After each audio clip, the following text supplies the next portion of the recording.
Hi everyone, welcome back to the channel simplified education. So आज English का exam हो चुका है। जैसा भी गया, अच्छा गया, बुरा गया, चला गया। Now let's focus on the chemistry portion. तो मैंने 5 घंटे की मैराथन थी जिसमें मैंने सारे चैप्टर्स जो मैंने अलग अलग करवाए थे उसको स्टिच करके एक वीडियो में मैंने कंपाइल करके दे दिया। जो पहले वो पढ़ चुके हैं वो रिविजन के लिए 2x की स्पीड पे देख सकते हैं। जिन्होंने कुछ भी नहीं पढ़ा वो उसको पढ़ सकते हैं, ठीक है। उसके अलावा अगर मैं बोलूँ तो अब कुछ वीडियोस मैंने प्लान करी है, आई विल टेल यू। तो कंप्लीट मैराथन जो मैं दे चुकी हूँ। सेकंड में ऑर्गेनिक की थ्योरी जो मैं आज करवाऊंगी। Next video will be of the conversions, ठीक है। ये वैसे मैं नोट्स दे चुकी हूँ बट एक बार खुद भी करा देती हूँ। Third will be the distinction test, बहुत इंपॉर्टेंट है, हर साल आते हैं, ठीक है, test, distinction test. Fourth will be the physical chemistry की फॉर्मूला शीट्स, ठीक है। फिफ्थ मैं दूंगी प्रीवियस ईयर पेपर, जो लास्ट ईयर पेपर आया था वो आपको सामने एक बार दिखा दूंगी कैसा दिखता है। एंड आपको डिस्क्रिप्शन बॉक्स में भी I will provide the link so that आप उसको एक बार खुद प्रैक्टिस करके देख सको।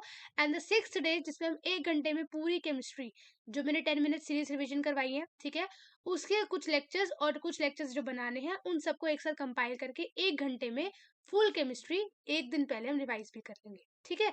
तो ये कुछ वीडियोस मैंने प्लान करी, लेकिन उससे पहले चैनल को सब्सक्राइब कर दो, ठीक है। Make the channel reach to 1K। तो आज हम स्टार्ट करते हैं haloalkanes, haloarenes, aldehyde ketones, amines और अल्कोहल फिनोल ईथर्स की reasonings. Let's start without wasting any further time. Reasonings आती कैसे है? रीजनिंग्स आती हैं आपको नॉर्मली रीजनिंग्स की वाई दे आर दिस, है ना। तो लेट्स स्टार्ट। सबसे पहले haloalkanes and haloarenes are the wild applications, ठीक है, in many industries as well as in the day to day life. तो जहां मुझे इंपॉर्टेंट लगेगा that I will highlight, fine, okay. So they are used as solvent, relatively non-polar compounds and as starting material for synthesis of wide range of organic compound. Chlorine containing antibiotics, ठीक है, chlororamphenicol, produced by soil microorganism, is very effective for treatment of typhoid fever. ये एक number में आ सकता है कि कौन सा माइक्रो ऑर्गेनिज्म जो है मतलब क्लोरो राम फिनॉल, ठीक है, ये कौन सी मतलब कंटेनिंग है, तो आप बोलोगे क्लोरीन कंटेनिंग है, ठीक है। उसके बाद टाइफाइड फीवर में इसको हम यूज करते हैं, दिस यू कैन डेफिनेटली पूछा जा सकता है। Our body produces iodine containing hormone thyroxine, thyroxine the deficiency which causes a disease called a goitre. तो किसकी डेफिशिएंसी से गोइटर डिजीज होता है? थायरॉक्सिन, थायरॉक्सिन, फाइन, डिजीज का नाम क्या? Goitre. Synthetic halogen compounds visits chloroquinone is used to treatment of the malaria. This is also important. ये last time ही पूछा था, मलेरिया के ट्रीटमेंट में कौन सा ड्रग यूज होता है? दैट इज अ क्लोरोक्विनोन, क्लोरोक्विनोन, ठीक है। एक सेकेंड।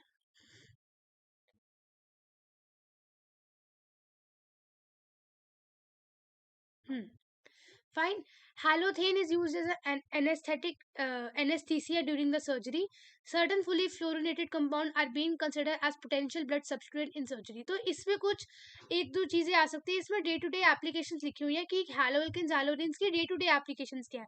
तो आप लिख सकते हो क्लोरोरामफेनिकॉल टाइफाइड फीवर के लिए यूज की जाती है, ठीक है। थायरॉक्सिन की डेफिशिएंसी से गोइटर होता है। क्लोरोक्विनोन ट्रीटमेंट ऑफ मलेरिया में यूज होती है, ठीक है। ये एक आधा बस दिमाग में हल्का सा आपने याद रखना है। उसके बाद हम बात करें अगला, हैलोअल्केन्स में जैसे जैसे साइज ऑफ हैलोजन एटम बढ़ेगा, जैसे जैसे साइज ऑफ हैलोजन इंक्रीजेस, ये हाईलाइट क्यों नहीं हो रहा, जैसे जैसे साइज ऑफ हैलोजन इंक्रीजेस तो क्या होगा? CX बॉन्ड स्ट्रेंथ डिक्रीजेस, ठीक है। जैसे जैसे बॉन्ड लंबा होगा वैसे वैसे उसको तोड़ना ज्यादा आसान होगा, तो रिएक्टिविटी भी बढ़ेगी, आ सकता है एग्जाम में। अगला चले, preparation of haloalkanes from alcohols using thionyl chloride is preferred because the byproducts are escapable gases. This is very very important, ठीक है। ये रीजनिंग बहुत इंपॉर्टेंट है। थायोनिल क्लोराइड मतलब SOCl2। पढ़ाया था कि अल्कोहल्स को SOCl2 से हम क्यों बनाते हैं, क्योंकि जो उसके बाय प्रोडक्ट्स है ना वो एस्केपेबल गैसेस है, यानी कि बनते ही उड़ जाएंगे। जब बनते ही उड़ जाएंगे तो आपको सेपरेट नहीं करने पड़ेंगे, जब सेपरेट नहीं करने पड़ेंगे तो ईजी है, इसलिए ये चीज प्रेफर करी जाती है, ठीक है। एग्जाम में क्वेश्चन कैसे आता है? Which method sorry, which method of alcohol is preferred? आप बोलोगे thionyl chloride is preferred, and why it is preferred? Because the by products are the escapable gases. Second, जैसे जैसे CX बॉन्ड, अब मैंने देखा छोटी पेंसिल होगी तो मुश्किल से टूटेगी, बड़ी पेंसिल होगी तो ज्यादा ज्यादा इजीली टूटेगी। जैसे जैसे आपका हाइड्रोजन एटम का साइज बढ़ेगा वैसे वैसे CX बॉन्ड की लेंथ बढ़ेगी, लेंथ बढ़ेगी तो स्ट्रेंथ घटेगी और रिएक्टिविटी भी बढ़ेगी, ठीक है। Next, preparation of haloalkanes from alcohol using hydrogen halide. The order of reactivity of alcohol is given as 3 degree, 2 degree, 1 degree. ये हमारा है ZnCl2HCl, इसको हम क्या बोलते हैं, लुकास रिएजेंट। लुकास रिएजेंट जो एक टेस्ट है ना, ये आपका डिस्टिंग्विशन टेस्ट में भी आ सकता है, ये आपका रीजनिंग में भी आ सकता है कि क्यों लुकास रिएजेंट, क्यों हम मतलब लुकास रिएजेंट की सिग्निफिकेंस क्या है। तो ये जो है अल्कोहल्स की डिग्री डिटरमाइन करने में बहुत हेल्प करता है। यानी कि अगर डालते ही टर्बिडिटी आ गई तो 3 डिग्री हो जाएगा, ठीक है। थोड़ी देर बाद आई तो 2 डिग्री, आई ही नहीं है, बहुत टाइम लगा के आई तो 1 डिग्री। फाइन। इसका जो हमारे रिएजेंट है दैट इज ZnCl2HCl, इनको हम बोलते हैं Lucas reagent. And the reactivity is the 3 degree, 2 degree and the 1 degree. Why I am repeating this again and again, so that it can fit in your mind, easily fit हो जाए।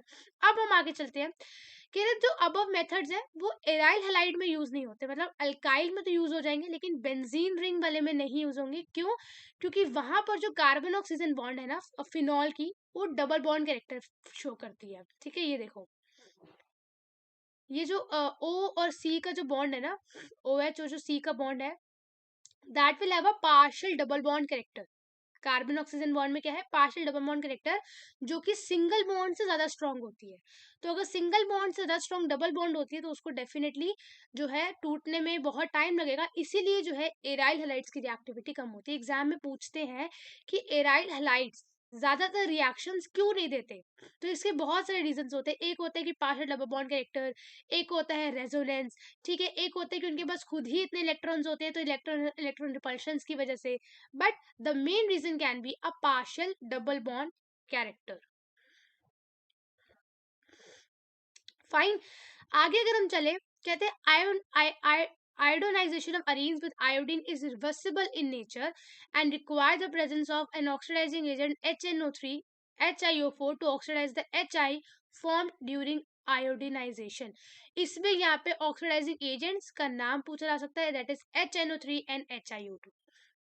ठीक है, क्यों we want this oxidising agent, because iodination of arenes is reversible in nature. ये वैसे reasoning देखी नहीं गई है बट आ सकती है कि क्यों हम यूज करते हैं, because it is reversible in nature, that is why we use the presence of an oxidising agent HNO3 and HiO4। Fine. Next हम देखते हैं, ये रिएक्शन बहुत ज्यादा आती है, इसको हम बोलते हैं bromine water test. Bromine water test ये हम डिस्ट्रीब्यूशन टेस्ट में डेफिनेटली पढ़ेंगे। ठीक है, तो यहाँ पर ब्रोमीन वाटर टेस्ट ना, ये हमारा क्या कहते हैं, डिस्टिंग्विशर एक टेस्ट है जिसमें हम क्या करते हैं, सैचुरेटेड हाइड्रोकार्बन को अनसैचुरेटेड हाइड्रोकार्बन से कैसे अलग करते हैं। ठीक है, तो यहाँ पे हम ब्रोमीन वाटर टेस्ट करते हैं, यानी कि reactions of an unsaturated hydrocarbon with bromine water yields colourless alkyl halide. तो hence it is used as a testing for an unsaturated hydrocarbon. इसकी जो डिटेलिंग है वो हम डिस्टिंग्विशन टेस्ट में पढ़ेंगे। अभी इतना याद रखना है कि सैचुरेटेड और अनसैचुरेटेड हाइड्रोकार्बन को अगर आपने डिफरेंशिएट करना है, you have to do that bromine water test, bromine water test. Fine.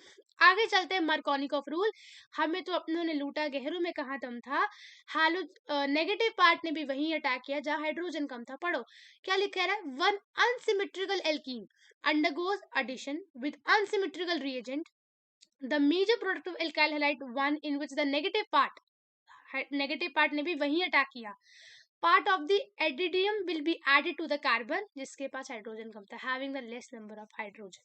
तो अब चेन में देखोगे जहां पे हाइड्रोजन कम लगे वहां पे आप नेगेटिव पार्ट लगा देना। ठीक है, next we have the anti Markovnikov rule जो कहता है खराश इफेक्ट, इसको हम बोलते हैं, इसको हम पेरोक्साइड इफेक्ट बोलते हैं। इसमें क्या यूज होता है, H2O2 Br2 और H2O2। ठीक है, BrH2O2। यहाँ पे हाइड्रोजन पेरोक्साइड यूज होता है। यहाँ पे क्या होता है, जो हमारे जो प्रोडक्ट बनते हैं वो हमारे टर्मिनल कार्बन पे बनते हैं। ठीक है, इसमें क्या लिखा हुआ है, when an unsymmetrical alkene undergoes addition with an unsymmetrical reagent, the major symmetrical alkene undergoes addition with unsymmetrical reagent, the major product of alkyl halide one in which the negative part of the addendum will be added product of the carbon having more number of hydrogen या फिर terminal carbon पे जो है लगता है। ठीक है, see this is the reasoning. अगर आपने पूरा चैप्टर डिटेल में पढ़ना है तो मैराथन जाके देख लो। फाइन। आगे चलते हैं, कह रहे एल्काइल हैलाइड जो है are having more boiling point as compared with hydrocarbons of equal molecular mass. Why? Due to dipole dipole interaction. मतलब एल्काइल हैलाइड की पेरेंट हाइड्रोकार्बन से ज्यादा बॉइलिंग पॉइंट है। Why? Due to dipole dipole interaction. See, boiling point, melting point, इन सब पे questions बहुत ज्यादा बनते हैं, तो ये आपने नहीं छोड़ने बिल्कुल भी। ठीक है, आगे अगर हम बढ़े, आगे कह रहा है कि for the same alkyl group, अगर तो एल्काइल ग्रुप सेम है और आप हैलोजन चेंज कर रहे हो, ठीक है, तो जो boiling point of alkyl halide है वो इस ऑर्डर में डिक्रीज होगा, यानी कि सबसे ज्यादा किसका होगा? R I, then R B R, then R C S and R F. Why? This is because with the increase in size mass of halogen atom बढ़ेगा और magnitude of van der Waals forces बढ़ेगा। ठीक है, ये हो गया। उसके बाद आगे चलते हैं, ये पढ़ा कि जैसे जैसे ब्रांचिंग बढ़ेगी बॉइलिंग पॉइंट घटेगा। Branching is inversely proportional to the boiling point. ठीक है, due to decrease in the spherical surface area, जो कि फर्दर डिक्रीज करता है वॉन डेर वाल फोर्सेस को। तो जहां पे ब्रांचिंग दिख रही है, गोल मटोल दिख रहा है, ब्रांचिंग बहुत दिख रही है, उसका बॉइलिंग पॉइंट बहुत ज्यादा कम होगा due to decrease in the spherical surface. And जो आगे किसको डिक्रीज करता है? हमारे वॉन डेर वाल फोर्सेस को। ठीक है, this is important. Boiling point of isomeric dihalobenzenes are very nearly the same. However, para isomers के high melting point होते हैं ऑर्थो और मेटा से due to symmetry. This is very very important. ये आपको रीजनिंग हमेशा आती है कि पैरा वालों के मेल्टिंग पॉइंट ऑर्थो और पैरा मेटा से क्यों ज्यादा होते हैं? Symmetry, due to symmetry, better symmetry. तो वे एकदम से क्रिस्टल लैटिस में फिट हो जाते हैं, तो जो ज्यादा अच्छे से फिट हो जाएगा उसके मेल्टिंग पॉइंट ज्यादा अच्छे से होंगे। देखो एग्जांपल से समझो। फॉर एग्जाम्पल, कोई कंपनी में को आप इंटरव्यू देने गए और आप उस कंपनी में बहुत अच्छे से फिट हो गए, मतलब आपको बहुत ज्यादा वहाँ पे आपको सारी चीजें समझ आ गई, क्या आपने कंपनी में क्या करना है, आपको सब कुछ समझ में आ गया। अब क्या होगा? आपकी जो वैल्यू होगी वो कंपनी के बाकी लोगों से आपकी वैल्यू ज्यादा होगी। क्यों? क्योंकि आप फिट हो गए। Getting my point? Similarly para वाला जो है वो ऑर्थो और बेटा से क्यों ज्यादा हाई मेल्टिंग पॉइंट रखता है? क्योंकि उसकी सिमेट्री है पैरा आइसोमर्स की, तो इजीली फिट हो गया क्रिस्टल लैटिस में, इसीलिए उसके बेटर है as compare to ortho and the meta isomers. इतना अगर आपको क्लियर हो गया तो हम आगे बढ़ते हैं। ठीक है, ये जो नोट्स है इसको एक बार खुद भी गो थ्रू करके देख लेना एक बार। ठीक है, एग्जाम में आते हैं, है ना? जो इंपॉर्टेंट है वो मैं स्टार मार्क कर रही हूँ। ठीक है, आगे चलते हैं जी।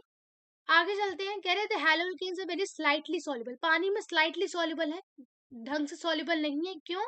कहीं पर भी सॉल्युबिलिटी आती है ना, वहां पे हाइड्रोजन बॉन्डिंग का बहुत ज्यादा एक वो बन जाता है। देखो, अगर तो जो हमारा कंपाउंड है वो पानी के हाइड्रोजन बॉन्ड तोड़ सकता है तो वो सॉल्युबल होगा, लेकिन अगर वो बॉन्ड नहीं तोड़ सकता तो वो सॉल्युबल नहीं होगा। एक एग्जांपल और समझो।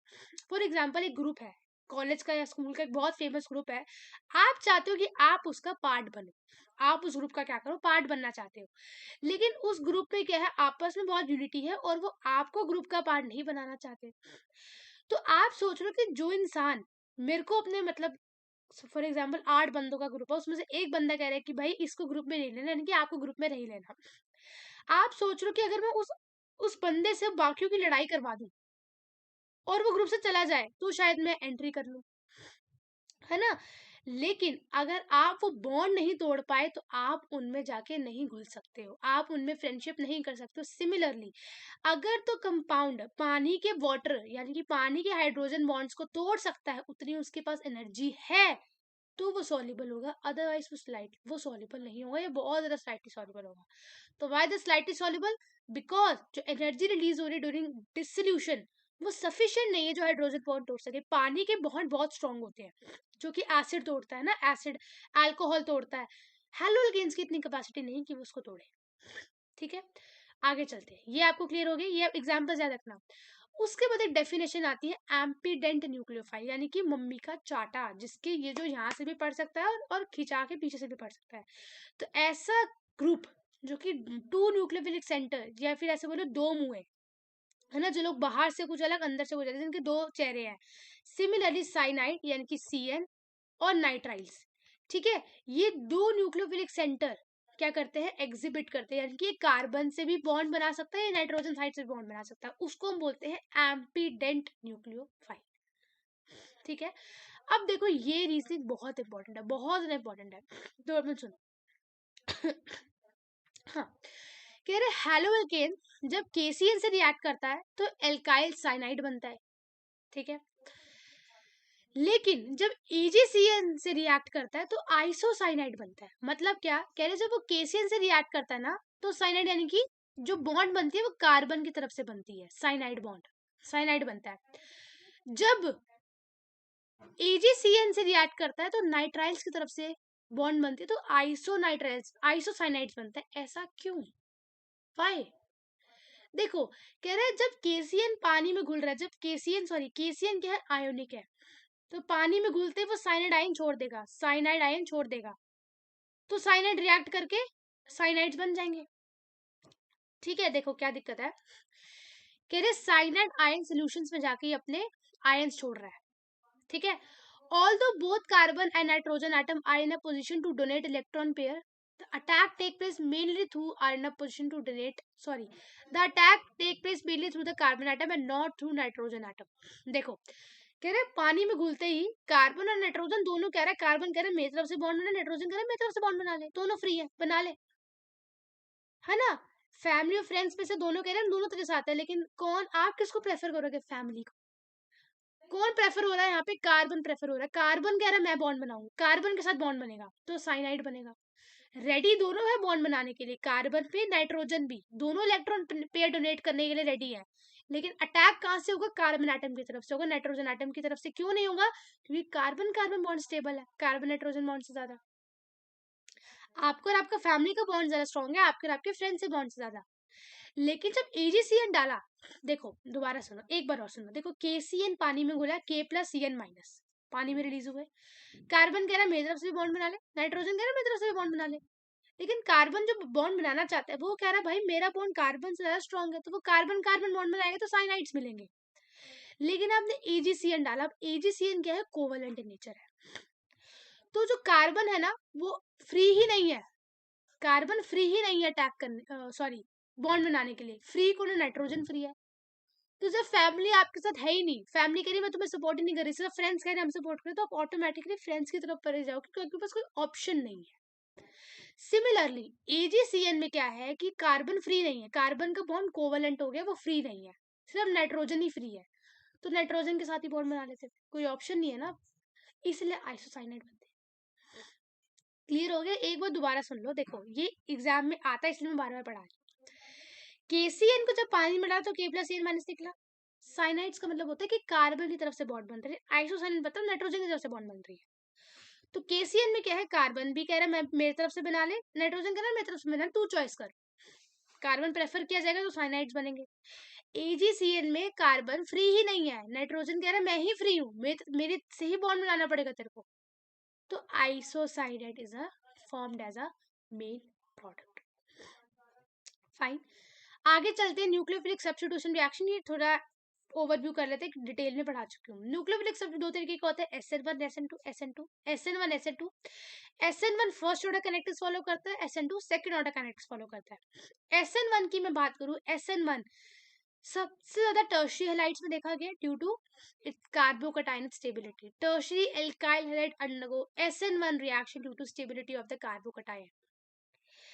एलाइल हैलाइड और बेंजाइल हैलाइड में भी देखा गया, ठीक है, कार्बोकटायन इंटरमीडिएट बनता है जो कि ट्रायंगुलर प्लेनर और sp2 हाइब्रिडाइज्ड इंटरमीडिएट है। क्या है, sp2 हाइब्रिडाइज्ड इंटरमीडिएट।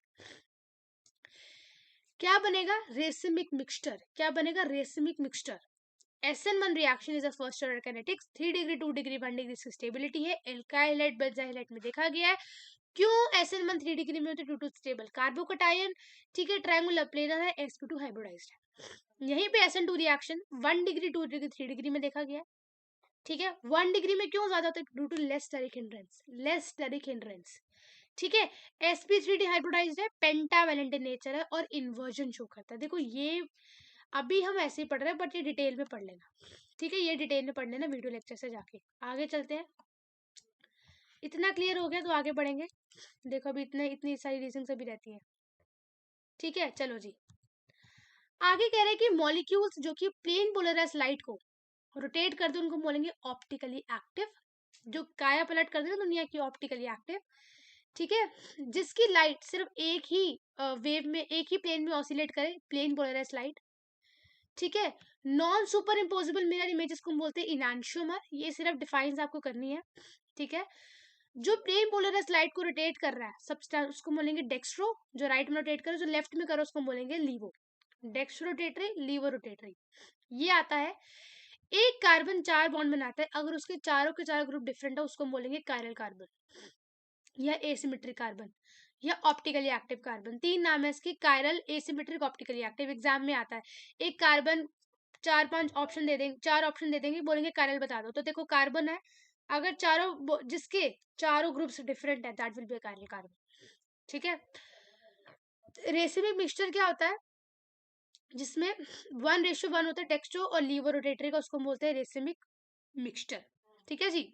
सेकेंडरी एल्काइलाइट दोनों प्रेफर करता है, SN1 भी SN2 भी। देखो 3 डिग्री तो SN1 जाएगा, 1 डिग्री तो SN2 जाएगा, लेकिन 2 डिग्री तो दोनों में ही जाएगा ना, बीच का बिच्छू है वो, है ना। ठीक है, ओके।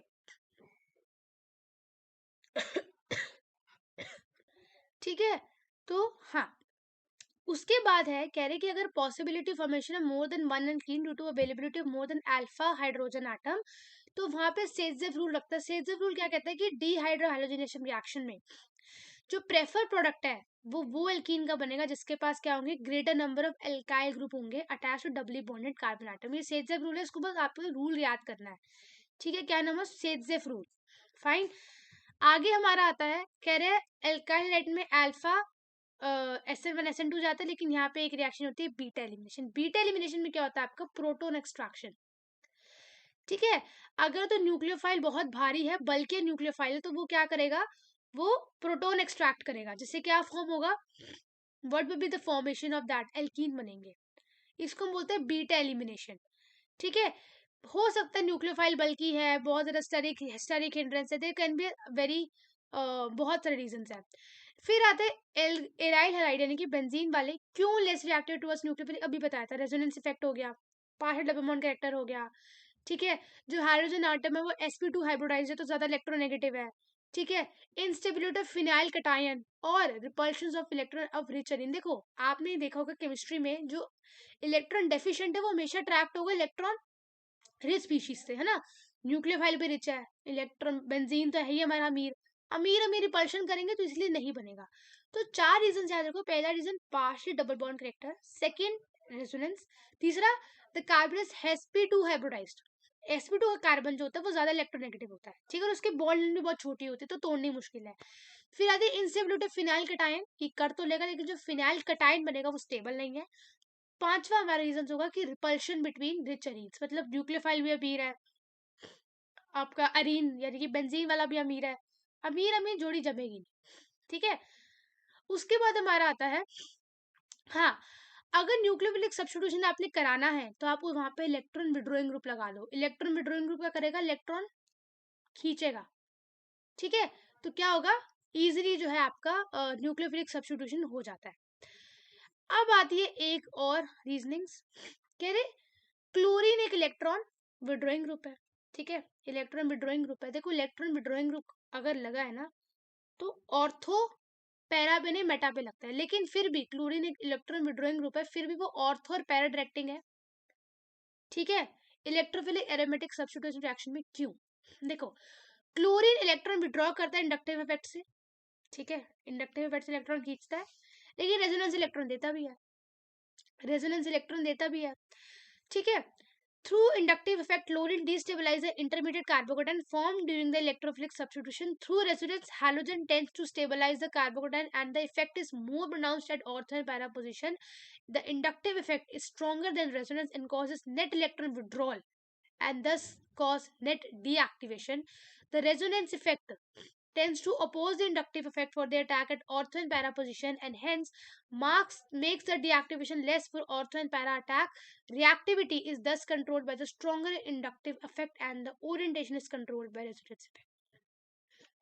समझ आया?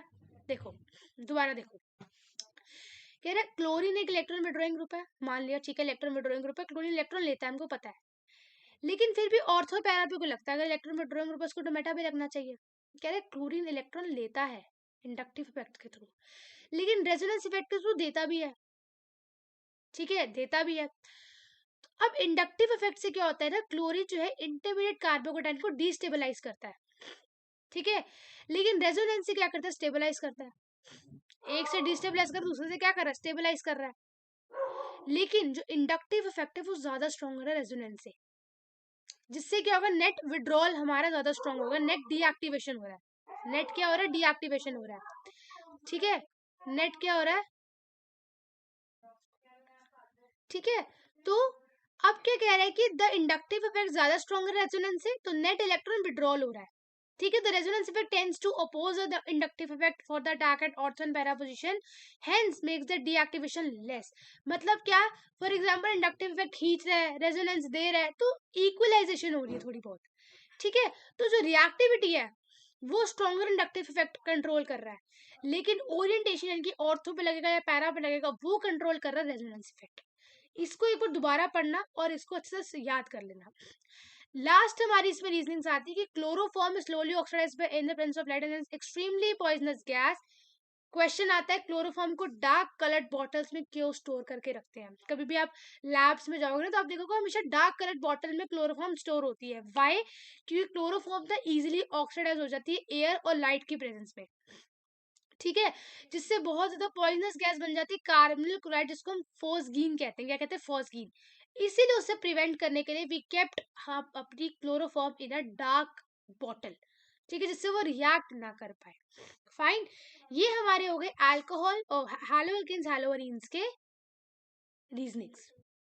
ठीक है, अब मैं एक बार आपको ना प्रीवियस ईयर से बताती हूँ क्या रीजनिंग्स आई थी। एक सेकंड, एक सेकंड। ठीक है, देखो पहला क्वेश्चन पूछा हुआ एग्जाम में कि why is boiling point of ortho dichlorobenzene is higher than para dichlorobenzene. And second जो अभी पढ़ाया था कि melting point of para isomer is higher than the ortho isomer, क्या था उसमें, क्या था बताओ जल्दी। इजीली फिट हो जाते हैं क्रिस्टल लैटिस में। ठीक है, ड्यू टू स्टेबिलिटी। उसके अलावा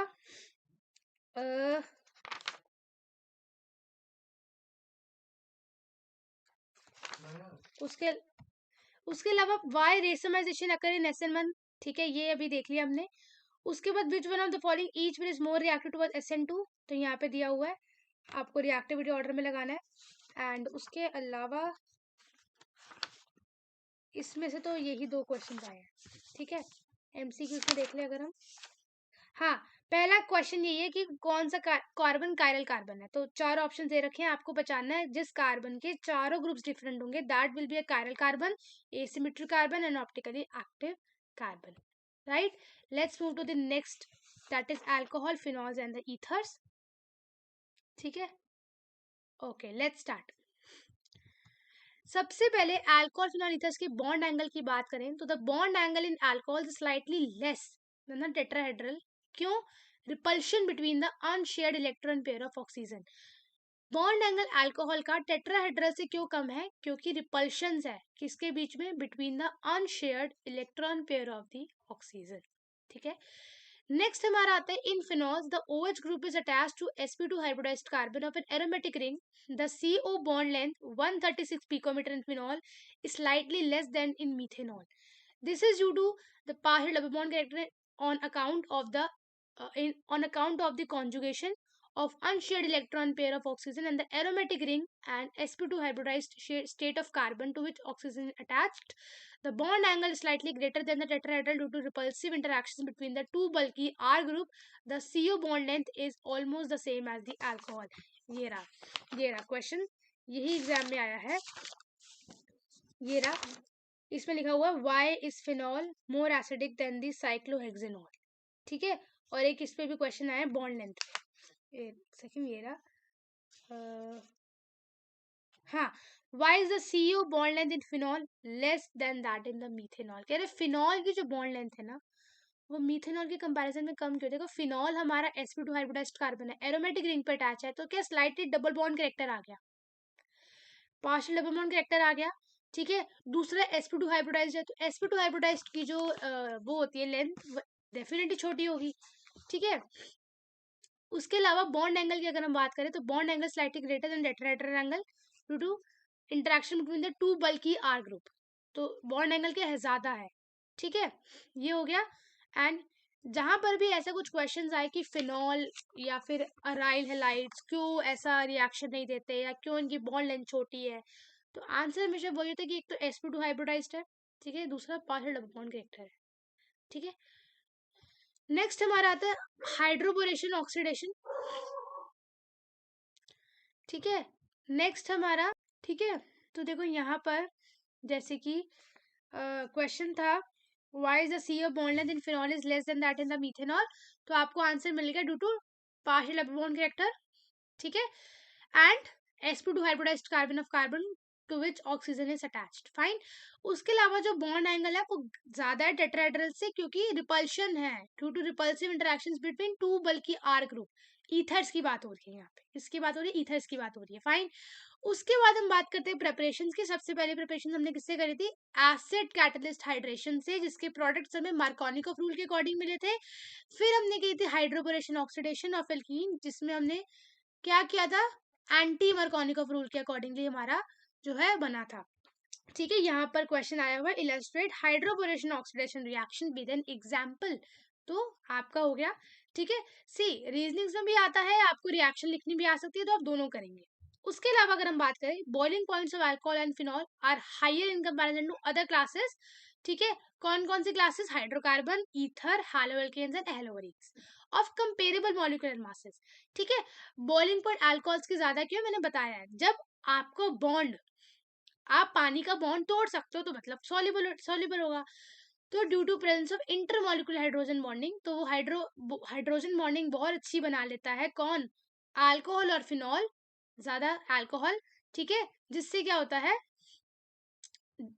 they are due to its ability to form hydrogen bond with the water molecule, तो डेफिनेटली सी बात है सॉल्युबल होंगे। लेकिन जैसे जैसे चेन बढ़ती है वैसे वैसे सॉल्युबिलिटी घटती है, ठीक है, इतना आपको पता होना चाहिए। अब जैसे यहाँ पर एक और क्वेश्चन आया हुआ है कि बॉइलिंग पॉइंट के ऑर्डर में लगाओ। सबसे पहला दिया हुआ इथॉक्सी इथेन यानी कि ईथर दिया हुआ है, फिर दिया हुआ ब्यूटेनल, फिर दिया हुआ ब्यूटेनॉल एंड फिर दिया हुआ एन ब्यूटेन, ठीक है। तो आप मुझे कॉमेंट्स में बताना है कि सबसे ज्यादा कौन होगा आपका जिसकी क्या होगी, ज्यादा बॉइलिंग पॉइंट होगा, ठीक है, इंक्रीजिंग ऑर्डर की अगर मैं बात करूं, ठीक है। ईथर्स है, एक ईथर है, ठीक है, एक अल यानी कि कौन है ये आपका एल्डिहाइड, ठीक है, अल वाला कौन होगा आपका एल्डिहाइड, ठीक है, एक सेकंड, ठीक है, चलो एक बार देख लेते हैं, हाँ। तो सबसे ज्यादा किसका होगा, अल्कोहल का, तो ब्यूटेनॉल सबसे ज्यादा होगा। उसके बाद किसका होगा, अल्कोहल के बाद आपका होगा कीटोन या एल्डिहाइड का, तो एल्डिहाइड दिया हुआ तो ब्यूटेनॉल, फिर ईथर, इथॉक्सी इथेन, और सबसे कम किसका होगा, हाइड्रोकार्बन एन ब्यूटेन, ठीक है। तो अगर यहाँ पे दिया होता आपका कोई ब्यूटेनोइक एसिड, तो सबसे ज्यादा एसिड का होता है, क्योंकि एसिड हमेशा हर चीज में नंबर 1 है, एसिड की प्रायोरिटी नंबर 1 है, एसिड की बॉइलिंग पॉइंट नंबर 1 पे है, ठीक है। लेकिन हाँ इतना देखना, एक मैं यहाँ पे मैंने लिखा हुआ है, मैं बता देती हूँ, सबसे ज्यादा आपका होगा OH alcohol, then ketone, then aldehyde, ठीक है, then ethers, then hydrocarbon, this should be a kind of a order, fine. उसके बाद हम बात करें अल्कोहल जो है, they are weak acid, they are weak Bronsted acid, क्यों, because they can donate proton to a stronger base, fine. आगे अगर हम चले तो एसिडिक कैरेक्टर ऑफ अल्कोहल जो है due to its polar nature of OH bond, यानी कि इलेक्ट्रॉन देने में विश्वास रखता है hydrogen, and electron releasing group increases electron density on oxygen lending to decrease the polarity of OH bond, this decrease the acidic strength, तो acidity of strength, acidity of alcohol कितनी है, 1 degree is most acidic, then 2 degree, then the 3 degree, ठीक है। Alcohols act as a Bronsted base as well. It is due to the presence of unshared electron pair and oxygen which make them proton acceptors. So they are Bronsted acids also and they are Bronsted base also. इन पे तो मुझे कोई question दिखा नहीं है previous set में, तो इनको बस ऐसे एक बार पढ़ लेना, ठीक है, ठीक है जी, ओके। सो उसके बाद अल्कोहल एंड फिनॉल्स की बात करें तो ये रिएक्ट विद सोडियम मेटल, क्योंकि hydrogen gas it supports the acidic nature, but phenol even react with NaOH, hence phenol is a strong base than alcohol. पूछ सकते हैं phenol is a stronger base than alcohol due to stability of the phenoxide ion, ठीक है, due to stability of the phenoxide ion. Alcohol से अगर मैं बात करूं तब तक तो 2 ही क्वेश्चन आया, एक आया हमारा CO बॉन्ड की लेंथ क्यों लेस होती है एंड द अरेंजिंग ऑर्डर, एक मैकेनिज्म आया है, और हाइड्रोबोरेशन ऑक्सीडेशन की रिएक्शन लिखने को आई है, ठीक है। आगे चले इलेक्ट्रॉन रिलीजिंग ग्रुप और alcohol and phenol decreases the acidity, ये मैंने पढ़ाया था, ठीक है। कि जितना ज्यादा इलेक्ट्रॉन रिलीजिंग ग्रुप होगा उतना ज्यादा एसिडिटी कम होगी, एंड इलेक्ट्रॉन विड्रॉइंग ग्रुप होगा तो एसिडिटी बढ़ेगी, ठीक है। The relative ease of dehydration of alcohol, tertiary, secondary and the primary. क्यों? Due to stability of carbocation. Tertiary का कार्बोकेटाइन सबसे ज्यादा स्टेबल होता है, ठीक है, टर्शरी का कार्बोकेटाइन सबसे ज्यादा स्टेबल होता है, ठीक है। उसके बाद कह रहे थे usual halogenation of benzene take place in the presence of a Lewis acid such as FeBr3, which polarize the hydrogen molecule. In case of phenol, the such as polarization of bromine molecule take place in the even in the absence of Lewis acid. It is due to highly activating factor OH group attached to a benzene ring. ठीक है, ये नहीं देखी गई, मैंने कहीं पर भी नहीं देखा इसको, रीजनिंग पढ़ लेना एक बार, ठीक है। नेक्स्ट हमारा था the commercial alcohol is made unfit for drinking by mixing it in some copper sulphate and pyridine. It is known as denaturation of alcohol, ठीक है। जो इंपॉर्टेंट है वो ऐसे रीड कर देते हैं। हाँ, अगली चीज इंपॉर्टेंट है, dehydration of secondary tertiary alcohol to give corresponding ethers is unsuccessful as elimination competes over substitution. As in consequence alkenes are easily formed. तो सेकेंडरी और टर्शरी में क्या होगा, एल्कीन्स बनेंगे, ठीक है। Next, the weak polarity of ethers do not appreciably affect their boiling point, which are comparable to those of the alkene of the comparable molecular mass but are much lower than the boiling point of the alcohol, ठीक है। मतलब क्या कहना चाह रहा है,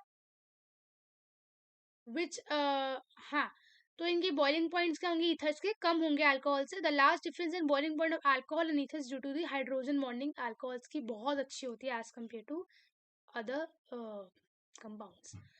next, miscibility of ethers की बात करें, which water resembles those of alcohol of the same molecular mass, यानी कि due to the fact that just like alcohol oxygen of ethers can also form the hydrogen bond with water, so they are slight, they can soluble, की जो solubility है वो थोड़ी सी alcohols की तरह ही है, ठीक है।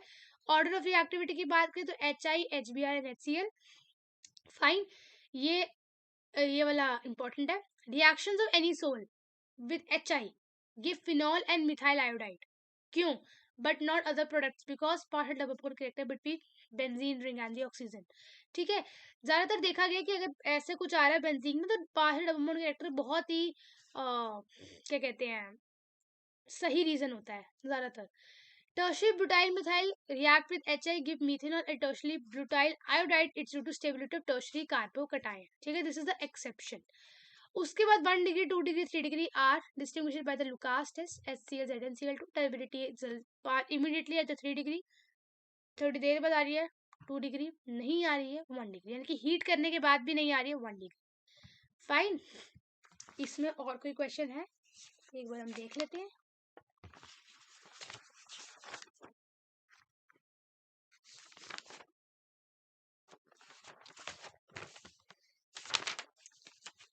Which of the following will not undergo oxidation? Butanol, methyl butanol. Oxidation कौन नहीं जाएगा, 3 डिग्री नहीं जाएगा, तो स्ट्रक्चर्स बना के ना ये वाला करना है।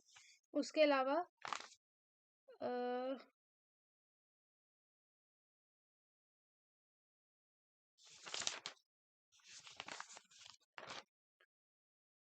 Acidic acid, why is phenol more acidic than cyclohexanol, ठीक है। And give one chemical test to distinguish between the both. तो डिस्टिंग्विशन टेस्ट तो हम अलग से एक वीडियो में कर लेंगे, ठीक है। या ठीक है, आगे चलते हैं एल्डिहाइड कीटोन्स पे। एल्डिहाइड्स कीटोन कार्बोक्सिलिक एसिड की बात करें तो सबसे पहले boiling points of aldehyde ketone ज्यादा होते हैं हाइड्रोकार्बन से, ठीक है, और ईथर से।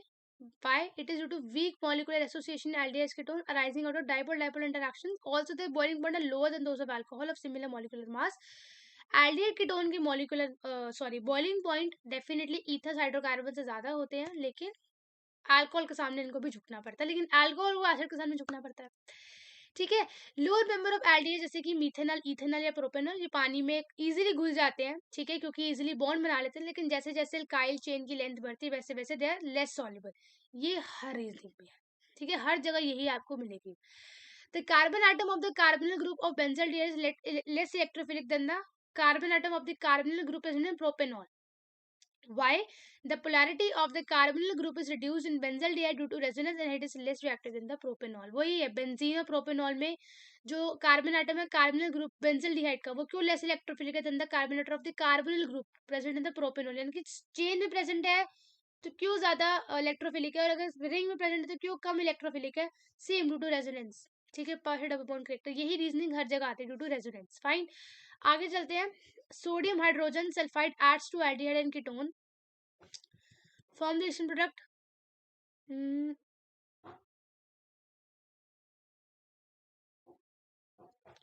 हाँ, सोडियम हाइड्रोजन सल्फाइड, ये क्या है, सोडियम हाइड्रोजन सल्फाइड ये हमारा है, that is 2,4 DNP test.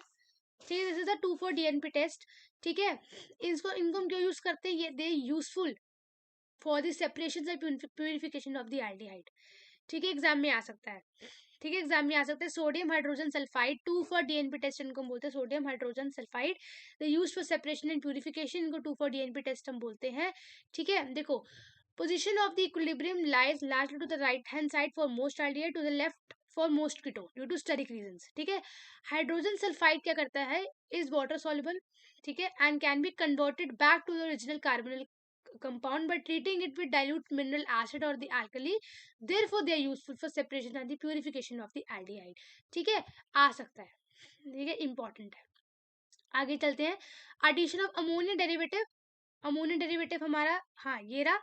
Ammonia derivative क्या करते हैं, take place under pH because reaction take place by acid catalyst mechanism. If acidity is more, it react with ammonia derivative, that is the basis. ठीक है, carboxylic acids are higher boiling point than the aldehyde, ketone and even alcohols of the comparable molecular masses, क्योंकि जितनी bonding hydrogen bonding alcohol sorry acid बनाता है वो कोई नहीं बनाता। ठीक है, acid is the winner in this case. Carboxylic acid higher boiling point है, उससे कम फिर किसका आएगा, आपका अल्कोहल्स का, फिर कीटोन, फिर एल्डिहाइड, फिर आपकी ईथर्स और फिर आपके हाइड्रोकार्बन। ठीक है, देन हमारा आता है characteristics reaction of aldehyde and ketone are not given by carboxylic acid in spite of having CO. It is due to resonance stabilization of carboxylic group. Aliphatic carboxylic acid having 2 to 18 carbon are known as the fatty acids. ठीक है, तो solubility जैसे जैसे number of carbon atom बढ़ेंगे decrease होगी। High carboxylic acid partially insoluble है, practical insoluble है। ठीक है, लेकिन जो आइकन से जो कम कार्बन वाले हैं वो सॉल्युबल है। ठीक है, और कार्बोक्सिलिक एसिड का क्या ज्यादा होगा, के ज्यादा होगा, और पी के क्या होगा, कम होगा। Higher K value and the less P के।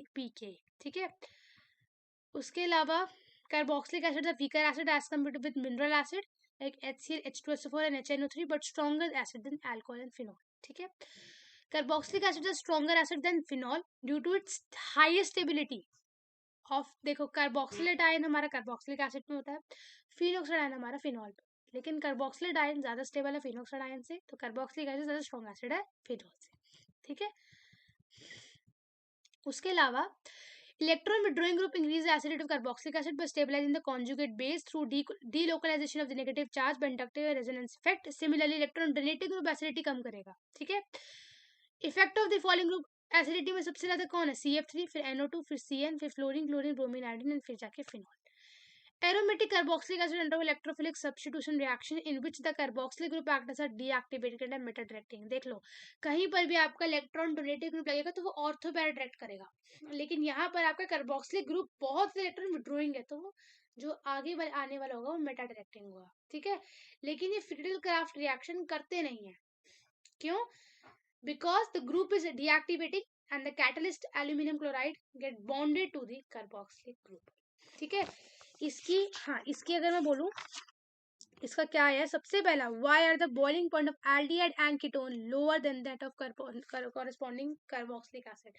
आप बोलोगे कार्बोक्सिलिक एसिड जितनी एक्सटेंसिवली हाइड्रोजन बॉन्डिंग कर रहा है उतना नहीं कर पा रहा है एल्डिहाइड और कीटोन, इसीलिए उनके कम क्या है आपके बॉइलिंग पॉइंट्स हैं। ठीक है, फिर आपका कैनिजलो रिएक्शन, वो तो रिएक्शन में आ गया, इसमें कोई रीजनिंग्स नहीं थी। नेक्स्ट हमारा है डिस्टिंग्विश बिटवीन इथेनॉल एसिड के अलावा, उसके अलावा तो यहाँ कोई और रीजनिंग्स नहीं है। ठीक है, this is the last reasonings जो आई है।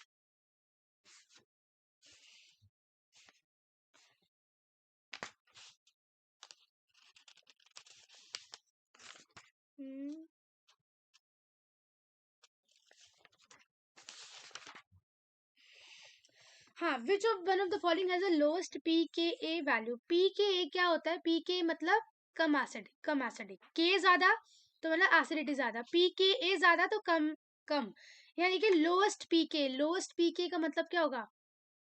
लोएस्ट pKa मतलब कम pKa है तो मतलब हाई एसिडिटी। तो जहां पर यहाँ पे देखो तीन ऑप्शन है, CH3 COOH CH2 COOH NO2।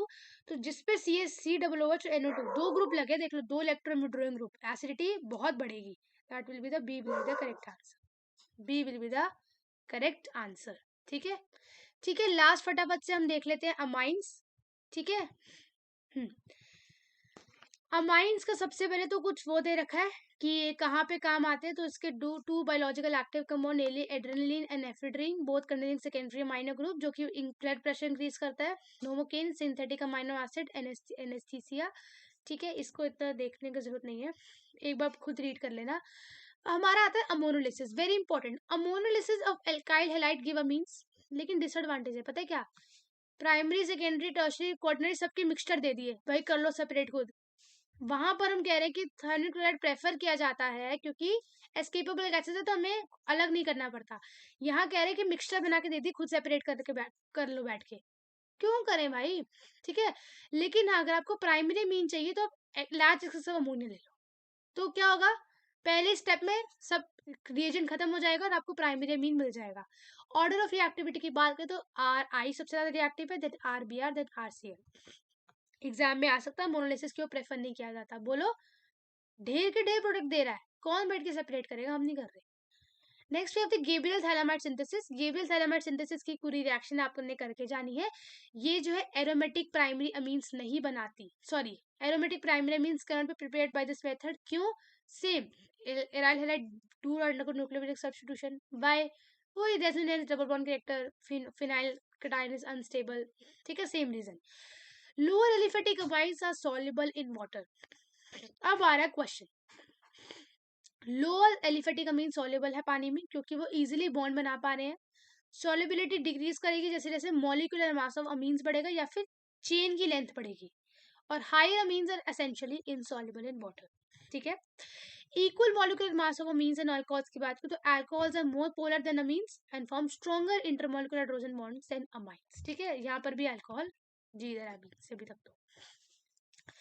The intermolecular association is more in primary amines than in secondary amine, and there is a two hydrogen atom available for hydrogen bond formation. In tertiary amines do not have intermolecular association due to absence of hydrogen atom available for hydrogen bond formation. Therefore, the order of boiling point of isomeric amines is tertiary, primary, secondary and the tertiary. ठीक है, primary, secondary and tertiary, ये है हमारा gaseous form पे। ठीक है, हाँ sorry, boiling point का तो यही है, that is primary, secondary and tertiary. देखो एक सेकेंड, नोट्स अगर आपके पास है तो खोलो उसका एक बार। ठीक है, हाँ, बॉइलिंग पॉइंट की अगर हम बात करें तो primary, secondary and the tertiary, ये एग्जाम में पूछा जा सकता है। अमाइंस क्या है? अनशेयर्ड पेयर ऑफ इलेक्ट्रॉन्स है, तो ये लुईस बेस की तरह काम करते हैं, यानी कि देने में विश्वास रखते हैं। ठीक है जी, ज्यादा के बी ज्यादा बेसिक, कम के बी सॉरी कम पी के बी ज्यादा बेसिक, ज्यादा पी के बी कम बेसिक। ठीक है, के बी यानी कि बेसिसिटी ज्यादा, पी के बी यानी कि basicity come. Basicity of mean जो है ना, वो गैसियस स्टेट में तो इंडक्टिव इफेक्ट से तरह से होती है, लेकिन जब एक्वस में होता है तो वहां पे स्टेरिक हिंड्रेंस भी आ जाता है और हाइड्रेशन इफेक्ट भी आ जाता है।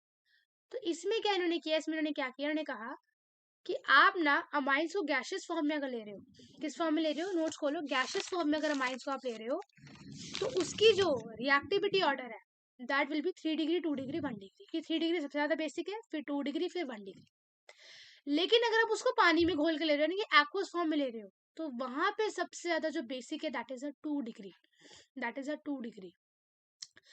अगर इथाइल की बात करें तो इथाइल में क्या है, 231, इथाइल में क्या है, 231, मिथाइल में 213, मिथाइल में 213, इथाइल में 231, लेकिन सबसे ज्यादा दोनों में कौन है, 2 डिग्री। एग्जाम में आया है, एग्जाम में पूछा गया था, एक सेकेंड, जस्ट 1 मिनट, कहाँ गया,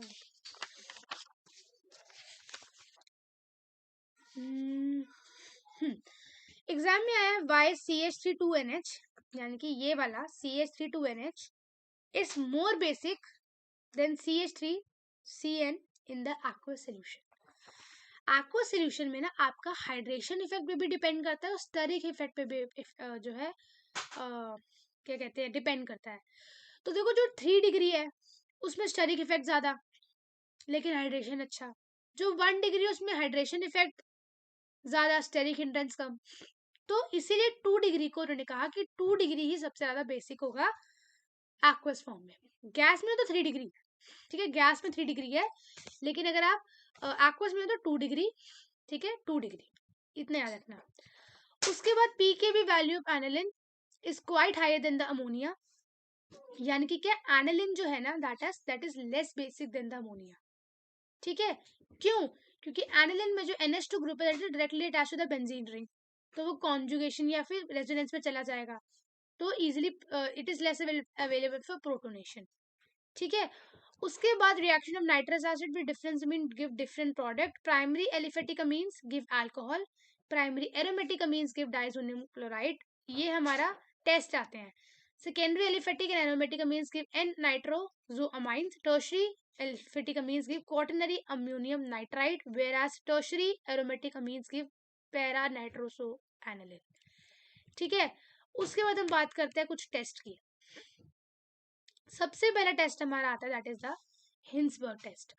अगर आपने 1, 2, 3 डिग्री अमीन्स को डिस्टिंग्विश करना है by Hinsberg test, that is the primary amine react with Hinsberg reagent, क्या बनेगा? The resulting compound is soluble in KOH. Secondary amine react with B. ठीक है. तो हिंसबर्ग टेस्ट में क्या है? हिंसबर्ग टेस्ट में कह रहे हैं अगर आप benzene sulphonyl chloride, primary mean कर रहा तो सॉल्युबल है, सेकेंडरी मीन रिएक्ट कर रहा है इनसॉल्युबल है, टर्शरी रिएक्ट ही नहीं कर रहा, पता लग जाएगा ना. सॉल्युबल है तो प्राइमरी, सॉल्युबल नहीं है तो सेकेंडरी, रिएक्ट ही नहीं कर रहा तो टर्शरी. ठीक है. फिर है aniline more reactive for electrophilic substitution due to environment of lone pair. Lone pair होता है जिसमें बेंजीन रिंग ज्यादा एक्टिवेट हो जाती है टुवर्ड्स इलेक्ट्रोफिलिक सब्स्टिट्यूशन. ठीक है. Hence, the lone pair of electron on nitrogen is less available for donation to benzene ring by the resonance. Therefore, activating effect of NHCOCH3 is less than that of amino group. Nitration aniline give ortho, para and meta nitroaniline mixture of compounds. तो NH2 is ortho और para directing, लेकिन ये Meta product भी दे देती है also due to strongly acidic medium. ठीक है. तो एनिलियम आयनिक फॉर्म होता है जो कि मेटा डायरेक्टिंग होता है. एग्जाम में आ सकता है, एग्जाम में पूछा जा सकता है कि एनिलिन ऑर्थो पैरा दे रही है लेकिन मेटा क्यों दे रही है थोड़ा सा, तो आप लिखोगे due to formation of the anilinium ion जो कि मेटा डायरेक्टिंग है. तो ऑर्थो पैरा के साथ साथ कुछ प्रोडक्ट आपको मेटा के देखने के भी मिल सकते हैं. Then sulphonation aniline form sulphanilic acid which form this zwitter ion. इसकी रिएक्शन आपने एक बार देख लेनी है क्योंकि इस पे क्वेश्चन बना है, इस पे क्वेश्चन बना हुआ है. क्वेश्चन ये रहा. सबसे पहले तो एक क्वेश्चन आया कि how can activating effect of NH2 group in aniline be controlled. तो इसका ये रहा. ठीक है, इसका ये रहा आंसर. ठीक है. सेकंड क्वेश्चन है कि draw the zwitter ion. Sulphonic acid का ज्विटर आयन आपने ड्रॉ करके दिखाना है. ठीक है. Then the conversion of primary aromatic amines diazonium, इनको डायजोडाइजेशन बोलते हैं, सैंडमर्स रिएक्शन में आपने पढ़ी होगी. ठीक है. Benzene diazonium chloride react with phenol in which the phenol molecule at its para position is coupled with the diazonium. इसको बोलते हैं कपलिंग रिएक्शन. ठीक है, इनको बोलते हैं कपलिंग रिएक्शंस. ठीक है. ओके. सो ये हमने एक बार ओवरव्यू कर लिया सारे के सारे कन्वर्जन्स का. ठीक है. तो आपने एक दो काम करने हैं. सबसे पहले तो वीडियो को देखने के बाद, क्योंकि this video is only I think of 50 minutes, 50 to 1 hour. इसको PDF में ऑलरेडी वैसे दे चुकी, इस डिस्क्रिप्शन बॉक्स में भी आई विल प्रोवाइड यू. एक बार खुद बैठ के ना इसको कम से कम 1-1.5 घंटा लगाना और एक एक लाइन को अच्छे से अंडरलाइन करके रीड करना, क्योंकि यहीं से अगर मैं अभी भी कैलकुलेट करूँ ना, तो अभी भी कैलकुलेट करूँ तो 2, 4, 5, 6, ठीक है, 5, 6, 7, 8, 9, 10, 11, 12, 13, 14, 15, 16, 17, 18, 19, 20 नंबर की जो है सिर्फ और सिर्फ, यानी कि 70 मार्क्स के पेपर में से 20 मार्क्स में सिर्फ ऑर्गेनिक की ये वो है, क्या कहते हैं, रीजनिंग्स है। मेनली रीजनिंग्स पूछी जाती है बॉइलिंग पॉइंट से, कुछ कहीं पर अगर कुछ यूनिक होता तो वो पूछा जा सकता है। ठीक है, सो ओवरव्यू हमने ले लिया। आप एक बार इसको खुद इस तरह से ना काम करो, मैं बताती हूँ क्या करो। देखो जैसे मैंने अपने टाइम पे कराया था, इसका प्रिंट आउट निकलवा लो। ठीक है, इसका प्रिंट आउट निकलवा लो और इसको अपने पास रखो और एक एक लाइनों को रीड करो। ठीक है, and easily you can score a very good marks. Fine. अब हम नेक्स्ट वीडियो में ना कन्वर्जन देख लेंगे, एक बार फॉर्मूला शीट्स देख लेंगे, डिस्ट्रीब्यूशन टेस्ट देख लेंगे, और क्या रह जाएगा मुझे कमेंट्स में बताना। और एक हाँ, डिफरेंशिएट्स बहुत आते हैं ना, difference between essential non essential, fibrous globular, ये वो, उसकी हम अलग से वीडियो बना लेंगे। ठीक है, सो वीडियो अच्छा लगे तो वीडियो को लाइक कर देना, चैनल को सब्सक्राइब कर देना, make the channel reach to 1K at least. Fine, इतनी मेहनत कर रहे हैं। So I see in the next video, till then take care, thank you so much and bye bye, and all the very best for exam.